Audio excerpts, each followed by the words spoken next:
Tudo bom, pessoal? Como vocês estão? Tô aqui com a doutora Nathalie, é isso aí. Brasileira, casada há 40 anos, advogada e graduada em Direito e Processo do Trabalho. Ó, essa é a mulher que é especializada no direito do trabalho. Vamos bater um papo aqui com ela, algo descontraído, é o Dreadcast, o primeiro episódio, o primeiro, o segundo, o terceiro, eu não sei, mas vocês vão saber. Temos vários papos legais aí, vamos começar a ideia. É o seguinte, eu queria falar contigo, doutora. Primeiramente, muito obrigado por estar aqui. Agora é contigo. Eu que agradeço. Nossa, um convite, uma honra estar aqui, uma honra poder trazer um pouquinho de conhecimento, de vivência, experiências, né? Para esse projeto aí, que será de muito sucesso. Não está sendo o primeiro, mas daqui para frente é só sucesso. É isso aí. Vamos agir e pensar assim, né? Bora. Doutora, é o seguinte, tem alguns temas aí interessantes pra gente tocar. Um é das relações de trabalho atualmente, novas tecnologias, a questão da humanidade. Você como uma advogada trabalhista, essencialmente, porque eu acho que o advogado, né, as pessoas esperam que nós conheçamos tudo, mas a gente precisa mergulhar em algumas áreas para a gente realmente ter uma prestação de serviço de qualidade. O que você acha? O que você tem visto sobre essa realidade em 2025? O que você tem a dizer, doutora? Bom, eu sou advogada trabalhista já há 14 anos aí, né? E muita gente fala assim, eu recebo muito cliente, a minha área é direito do trabalho, direito e processo do trabalho. E eu recebo muito cliente, doutor, uma questão de divórcio, uma questão, e eu trago muito essa questão que quem é advogado generalista, que eu costumo falar, acaba não conseguindo fazer nada. Não tem como, doutor. A gente vive hoje, a cada dia, com uma legislação nova em várias áreas. Não tem como a gente ser expert em tudo, em todas as áreas do direito. Exatamente. E eu acho que a gente tem que fazer bem aquilo que a gente se dedicou, aquilo que a gente se prontificou a fazer. Às vezes um arroz e feijão com um temperinho top já é melhor do que você ficar tentando fazer vários pratos e não fazer nenhum de qualidade. Exatamente. É exatamente isso. Então, eu me dedico, estudo diariamente no direito do trabalho. Essa é a minha área. Quer que eu te fale uma coisa? Eu fiquei pensando muito sobre isso. Vocês já repararam que, assim, normalmente a gente cai em algumas áreas que o próprio direito, quando a gente termina a faculdade ou algo do gênero, ele nos força a ir para aquela área. Sim. Vou dar um exemplo para ti. Normalmente, nós que viemos do gueto, viemos do nada, não temos sobrenome de família que está no direito, é desembargador, é dono de não sei o que lá. A gente que tem que pegar o facão lá no mato, desbravar para fazer a gente mesmo o próprio caminho, nós acabamos caindo onde as pessoas que nos reconhecem vão ter legitimidade para falar com a gente. Exato. É tipo direito, ó, repara, é direito do trabalho, normalmente família, previdenciário, criminal. Com certeza. Me machuca no criminal eu observar pessoas, por exemplo, como criminalista por essência que eu sou, ver pessoas que eu falo assim, nossa, poderia ser eu esse rapaz ali do outro lado. Duro. O que você enxerga nesse aspecto com relação ao direito do trabalho? Essa evolução, o tipo de cliente, o tipo de pessoa que te procura, como ela vem para você, como no transcorrer do processo ela se sente. O que você tem a dizer sobre isso? Então, eu falo que a gente não herdou o escritório, né? Hoje a gente vê muito... Existe muito aquilo, o filho, que é o pai, que é o neto, né? Existe aquela herança do escritório. Então, ele já chega... É muito mais fácil. Com certeza. Né? A gente não. A gente terminou uma faculdade, teve que construir o nosso escritório, teve que colocar o nosso nome para jogo, literalmente. Então, quando eu falo sobre essa questão de você ser generalista, não há uma preocupação com o seu nome. E eu faço o meu trabalho porque eu sei que o que está em jogo é o meu nome, é o meu escritório, né? E quando a gente vê um cliente que é a parte hipossuficiente da relação, não existe isso. Porque a justiça do trabalho é a justiça do empregado, o empregado sempre ganha, o empregado Justiça sempre tem do razão. empregado, né? É isso, né? Isso Ainda existe tá assim? muito. Hoje em dia, não tanto, mas eu vim, né? Eu peguei essa levada, né? De que a justiça do trabalho, qualquer coisa o trabalhador que entrar com uma ação vai ganhar, e não é bem por aí. Eu não vejo que é bem por aí. É difícil as pessoas reconhecerem que o empregador, ele muitas vezes ele peca num contrato de trabalho. Isso é muito difícil. E o que acontece? As pessoas, os trabalhadores, eles acham que aquilo ali é normal. que aquilo ali pode acontecer. E quando você mostra pra ele que aquilo ali não pode acontecer, que aquilo ali está errado, ele se surpreende, ele fica, nossa, mas eu não imaginava. Então, isso tá errado, não é assim que Mas funciona. você vê que tem uma lacuna muito grande, assim, do desconhecimento mesmo, doutor. do seu direito, das leis. Tem. Por mais que nós estejamos, conforme a gente falou, né, em questão hoje muito avançada. De informação. Hoje tem Google, ChatGPT, as pessoas podem se perguntar. Mas eu acho que elas ainda têm essa necessidade do profissional e principalmente é muita informação técnica a qual gera insegurança para quem busca, quem é consciente. Porque às vezes eles já vêm, chegam no escritório, pelo menos no meu é assim, eu acredito que no da doutora também, já com uma pré-concepção sobre alguma coisa. Não, doutor, eu vi tal coisa em tal lugar, não sei o que lá. Mas você fala assim, rapaz, coisa de doido. Tipo, você já sabe de tudo, só falta você ter OAB pra advogar. Muito.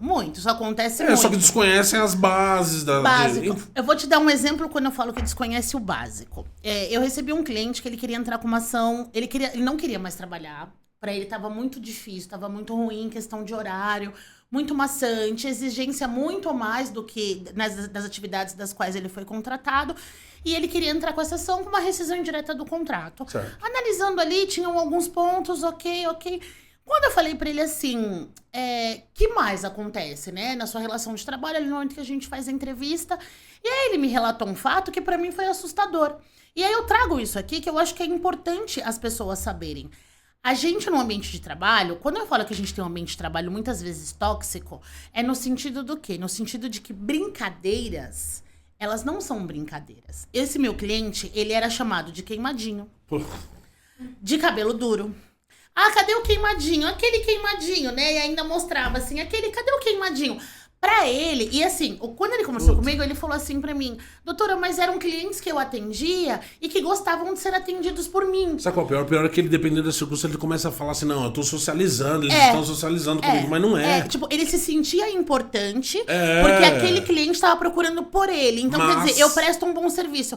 Mas no fundo, eu falava, mas você tem nome, você não é o queimadinho, você não é o funcionário do cabelo duro, do cabelo ruim. Você tem um nome, você é um funcionário dessa empresa.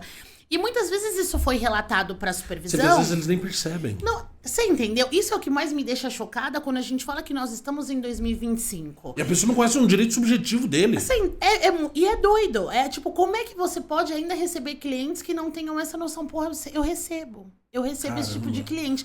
E aí parece até mentira, né, quando a gente fala, né? Exatamente. A gente vinha pra um viés de uma rescisão indireta por outros motivos.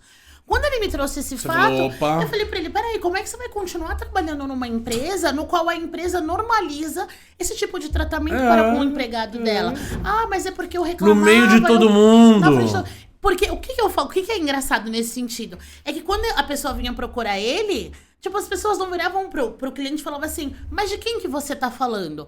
As pessoas automaticamente chamavam ele. Putz. Entendeu? Então você vê que aquilo já tinha virado uma coisa normal, uma coisa comum e muitas vezes aceita. Olha, é o que a doutora falou. Você vê, comum pode até ser, mas normal a gente pode nunca normalizar isso aí, né? E a gente precisa, às vezes parece que tá aqui pra educar as pessoas de que assim, olha, você tem valor. Sim. Você se esquece disso.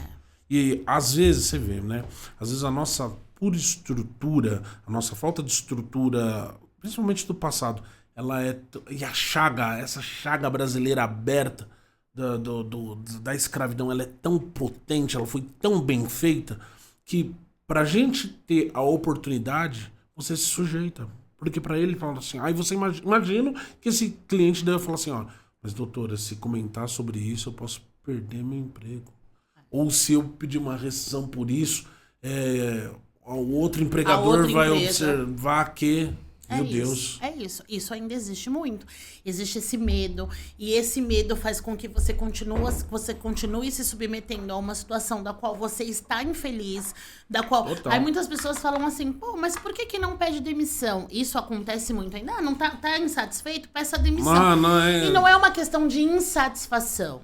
Isso Óbvio. é que você tem que É uma questão mudar. de existência. Exatamente. É direito básico, Exatamente. existencial. Não é uma insatisfação com o salário, não é uma insatisfação com o tipo de serviço. Respeita é um direito a minha pessoa.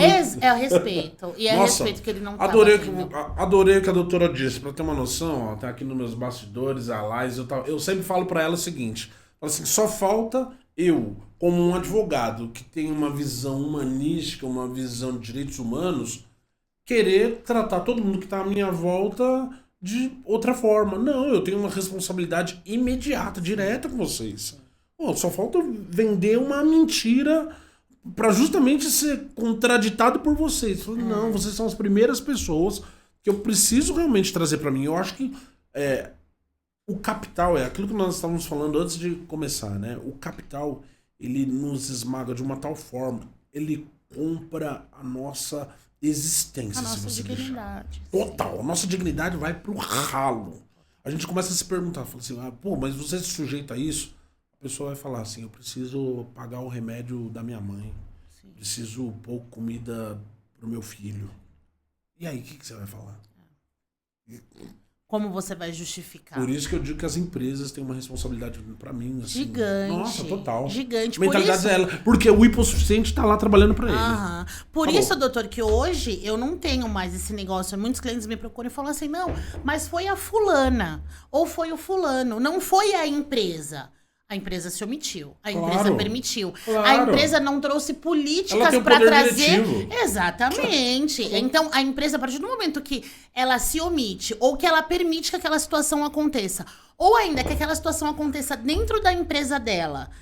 Quer dizer, cadê a questão que eu falo muito, né? Cadê as políticas que essa empresa está trazendo? Cadê os cursos? Cadê a questão, né, da consciência... Concordo Da consciência racial, totalmente. da necessidade de discutir. É fato, doutora. A gente tá em 2025. Infelizmente, não era o que eu queria estar falando, não era o que eu queria estar debatendo nas minhas ações, mas infelizmente isso É ainda recorrente, né? acontece. Nossa, Isso não, eu ainda vejo. acontece. Esse tratamento desumano, a questão racial, ela assim, se sobrepõe de uma forma que é nítido, é claro, é recorrente, Mas e sabe é a que forma que a gente precisa combater. mas sabe o que eu fui pensando e percebendo? Que assim, às vezes fica parecendo que é só um discurso nosso, né? Que não querem. Ou seja, ele é desconfortável a um tal ponto que ele sequer quer ser, como eu poderia dizer, discutido. Sim. E eu penso também o seguinte, a gente acaba, por exemplo, outros assuntos, eles acabam... Vamos pensar da seguinte forma. Políticas em geral, você começa a perceber que algumas pessoas são eleitas justamente porque tem o discurso contrário, exatamente contrário do que a gente está falando, que é manter um status quo, mantendo realmente a gente numa invisibilidade. E às vezes eu tento achar formas de como isso, de sair disso. Eu penso que o maior instrumento são as redes sociais, a internet, onde as informações são difundidas. E o pior, eu às vezes me prendo mais ao tribunal das pessoas do que o tribunal de justiça.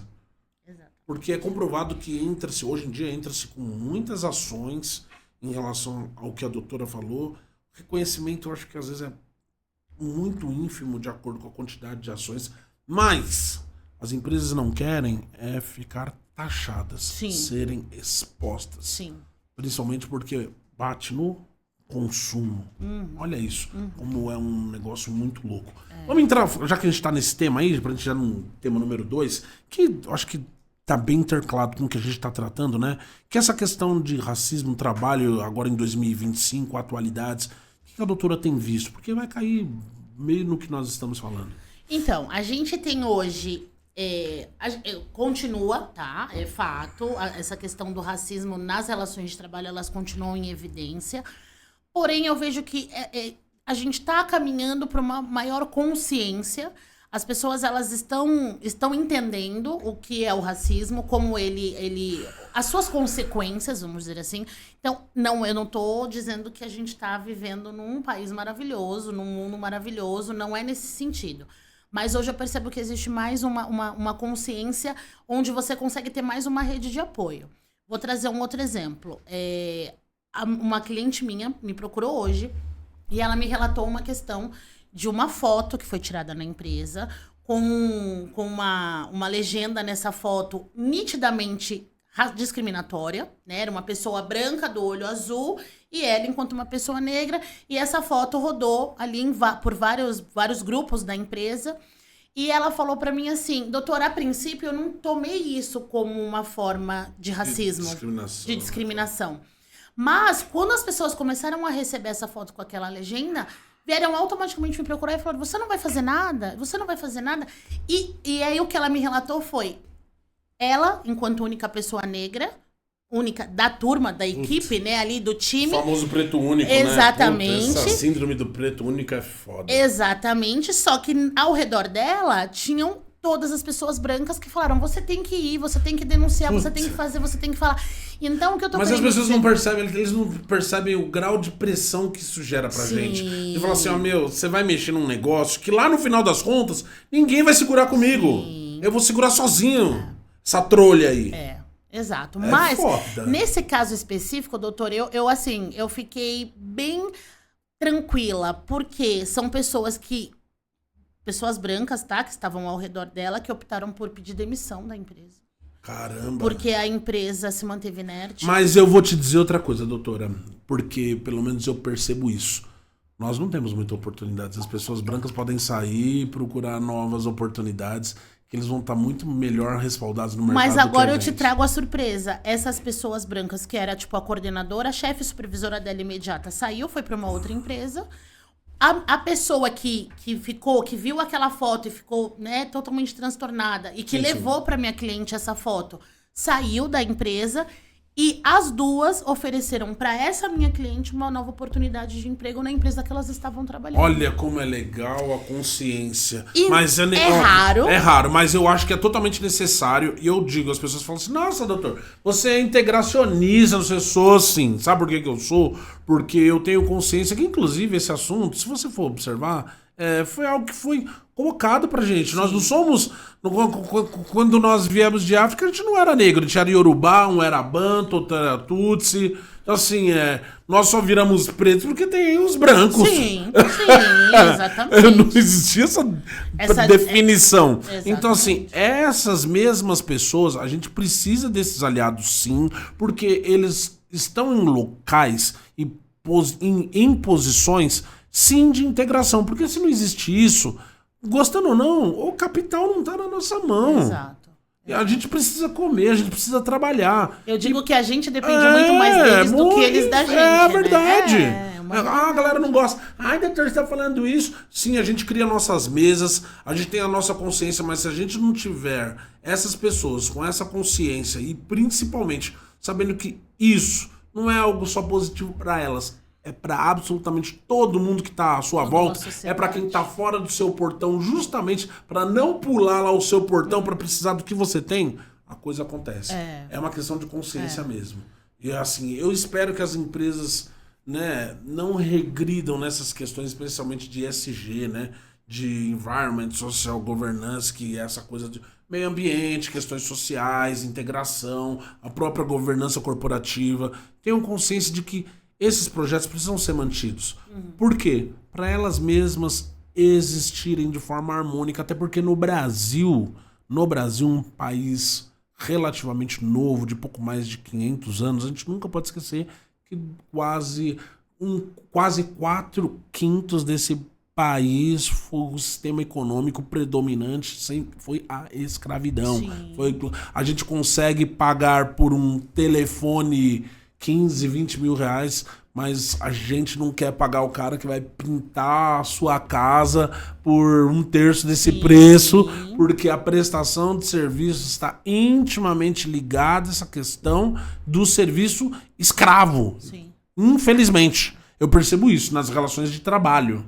A doutora, como advogada trabalhista, pode falar isso melhor que qualquer um. Sim, não, o doutor tá corretíssimo, é isso. Só que é o que eu tava falando, eu acho que a gente tá caminhando para uma aliança um pouco maior. Eu acho que essa galera que tá vindo agora já é uma galera com mais consciência, né? Eu acredito muito, eu falo que eu acredito muito no futuro nesse sentido. E dou um exemplo. Eu concordo, o futuro. E eu te dou um exemplo assim, eu sofri muito preconceito, eu sofri muito racismo na minha infância, na minha adolescência, muito. Tipo, a mulher preta, então, nem se fala. Exatamente. Eu acho que a mulher preta é muito mais agressiva do que o homem preto. Exatamente, porque a mulher preta, ela precisa manter, na minha época, eu digo da minha época, eu precisava manter o meu cabelo liso. Então, assim, eu precisava aguardar, esperar a cabeleireira alisar o meu cabelo, meu couro cabeludo. Vivia queimado, machucada. Mas eu estava no padrão do cabelo liso. Era uma exigência na época da minha infância e da minha adolescência. Mesmo indireta, mesmo sutil. Exatamente. E aí, o que eu vejo hoje? Eu converso muito com a minha filha. Eu tenho uma filha de 20 anos. E eu converso muito com ela. 20 anos, doutora? 20 anos. Ô, louco, não tem cara de ter 20 anos, não, hein? Eu tenho a Rafaela de 20 anos. E assim, eu não tinha essa abertura com a minha mãe. Eu nunca cheguei pra minha mãe e falei pra ela, mãe, hoje na escola me chamaram de macaca. Nunca. Por quê? Eu internalizava pra mim, porque aquilo pra mim talvez ia deixar minha mãe muito mal. Então eu internalizava. Então eu falo que eu sofria muito calada. Olha como a gente se protegia. Muito. Protegia, porque você já via, querendo ou não, um sofrimento da sua mãe. Sim. Fala assim, eu vou trazer mais sofrimento pra minha mãe. Exatamente. Então eu internalizava, eu guardava aquilo pra mim. Com a minha filha, eu já busquei ser diferente. Então eu buscava ter essa abertura com ela. Como foi na escola hoje? Rafaela estudou numa escola particular, onde era, eu acho que era a única negra da turma até onde eu me lembro. Era a única negra da turma. E eu trazia muito, eu queria instigar ela, me trazer alguma informação. Mas tá tudo bem? Mas alguém falou uma coisa? Não, mãe, tá tudo bem. Você não queria esse sofrimento psicológico que você Mas você a teve. aceitação dessa nova geração, pelas diferenças da Rafaela por ser uma menina negra, foi diferente. Muito diferente. E isso me causou, tipo, por isso que eu falo Tem que eu um ainda certo acredito espanto, no né? futuro. Mas é legal. Porque ela conseguiu conviver. conviveu com aquela turma, estudou 14 anos na mesma escola, conseguiu conviver com aquela turma numa boa, de pequena até se formar. Então é isso que eu falo, que essa esperança aí, na minha cabeça, Eu tiro o chapéu existe. pro que você tá falando. É muito legal. Tiro o chapéu, muito porque legal. eu também tenho essa mesma teoria. Eu não acredito nesse presente, eu sou um pouco cético. Sim. Eu acho que as pessoas, no momento que a gente vive, infelizmente, você vê, não posso comentar aqui, mas estou naquele caso da Ana Paula Minerato, aí você começa a observar, assim, o que as pessoas falam por trás, sabe? Quando eles estão entre si sozinhos, e aí eles vão ter um comentário sobre você.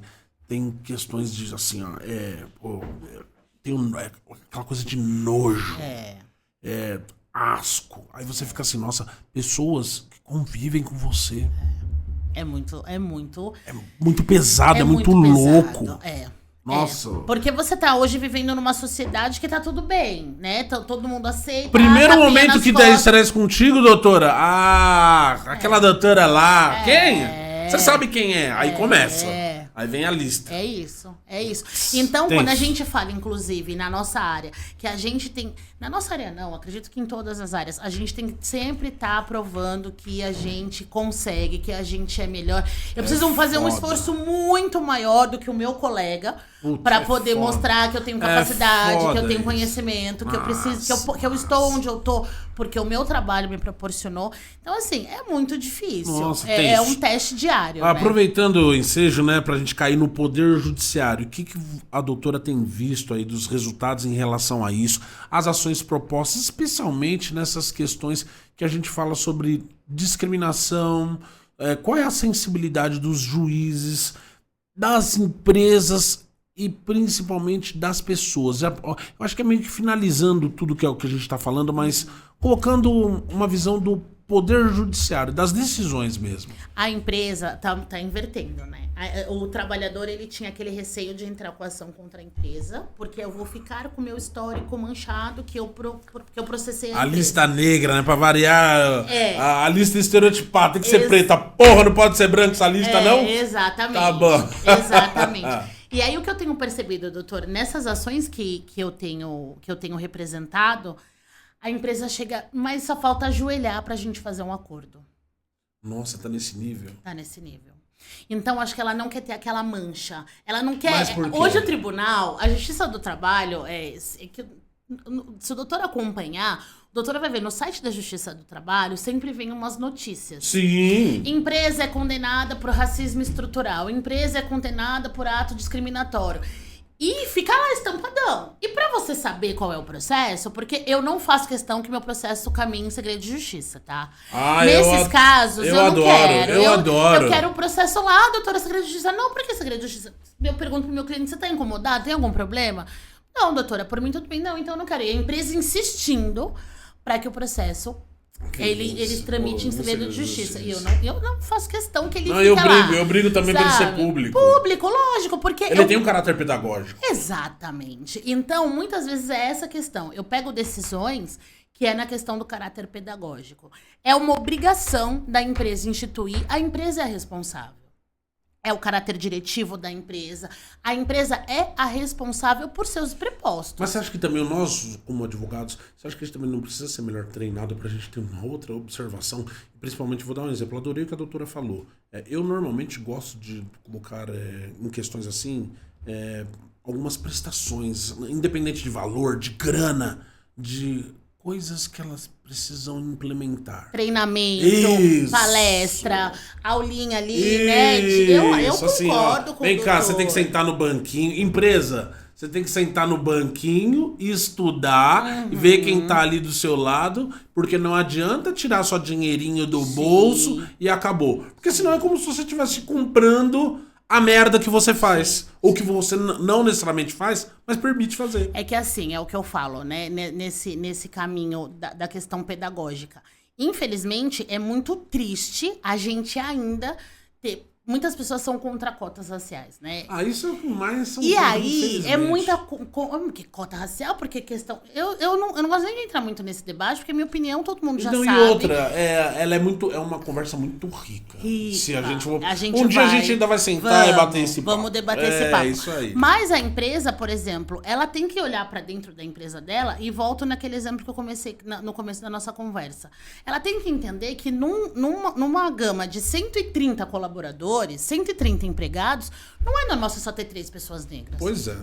Não é normal. Não é normal. Desculpa, e não reflete absolutamente nada na nossa sociedade. E desculpa, a nossa sociedade precisa ser um reflexo, porque depois a gente não sabe por quê que as prisões estão cheias de pessoas presas, as ruas estão cheias, apesar de que, além de, infelizmente, ser histórico, né, desde as legislações, que a gente também vai gerar uma nova discussão de lei do sexagenário, ventre livre, que já começou, infelizmente, empurrando a gente para a marginalidade da sociedade. As empresas continuam em nome do quê? Do capital. O capital é importante? É muito importante. Mas o capital, na minha opinião, ele precisa ser social. Sim. Precisa ser um capital social. Exatamente. E é justamente isso que a gente discute aqui como o centro de absolutamente tudo. Sim.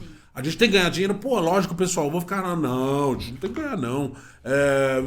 O dinheiro tem que ser de segundo plano, não. Infelizmente, pra gente ter toda uma estrutura, inclusive pra gente estar aqui, a gente precisa de dinheiro. Sim. Só que ele precisa ter uma função. Exatamente, social, sim. Para nós, mais do que importante. A gente esquece que os nossos estão ali à nossa volta. E assim, e é o nosso círculo. A gente também acaba... Eu tenho pai, eu tenho mãe, amigos, círculo social. Sim. E, querendo ou não, falar o português, claro. A nata, eu não gosto de... Eu brinco, eu falo de nata, mas é algo tão... Como eu poderia dizer? Tem uma carga de colocar que eles são superiores. Não. Sim.